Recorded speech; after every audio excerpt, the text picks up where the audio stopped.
اب یہ ہم نے تمہیں کتاب دی جو رحمان الرحیم کی طرف سے تنزیل ہے، نازل کردہ نازل شدہ ہے، کیوں؟ لتنذر، تاکہ ڈرائیں آپ،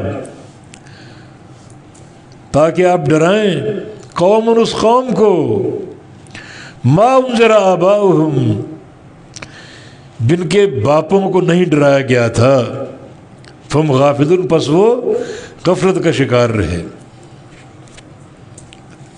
اس قوم کو ڈرائیں۔ یہ کون سی قوم ہے؟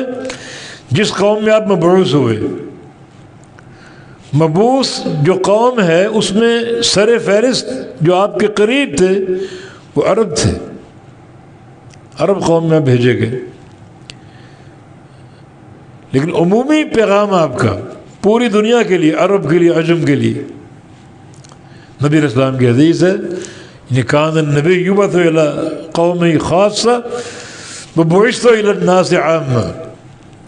ہر نبی اپنی خاص قوم کی طرف مبعوث ہوتا، کسی علاقے کی طرف، کسی بستی کی طرف، کسی قوم کی طرف، اور میری بعثت سارے لوگوں کے لیے،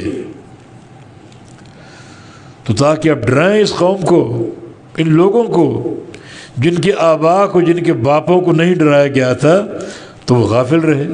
یہ ماں نافیہ ہے، ما انذر آباؤہم، یہ ماں نافیہ ہے، ان کے باپوں کو نہیں ڈرایا گیا تھا، معنی جو ان کے آبا ہیں قریبی، ان میں رسول نہیں آیا، رسول کی بعثت نہیں ہوئی۔ یہ فترۃ الرسل کا دور ہے، عیسیٰ علیہ السلام اور نبی علیہ السلام کی بعثت کے درمیان 600 سال کا فاصلہ ہے۔ یہ 600 سال کا فاصلہ یہ فترہ کا دور کہلاتا ہے، فترہ کا دور۔ مگر عیسیٰ اور موسیٰ علیہ السلام کی تعلیمات موجود تھیں۔ اس بد نصیب قوم نے اس کو بدل ڈالا، تحریفات کر دی، لیکن پیغام موجود تھا۔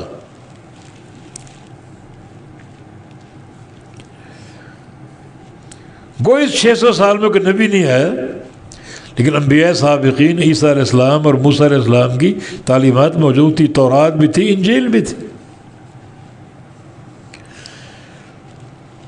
لیکن فرق یہ کہ بس رسول نہیں آیا، تعلیمات تو تھی۔ چونکہ رسول نہیں آیا تو وہ لوگ غفلت کا شکار ہو گئے۔ اس کا معنی یہ ہوا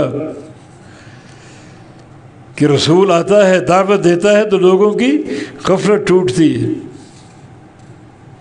غفلت کو توڑنے کے لیے داعی کا ہونا ضروری، جو جا کے دعوت دے اور ان کو غفلت کی نیند سے بیدار کرے۔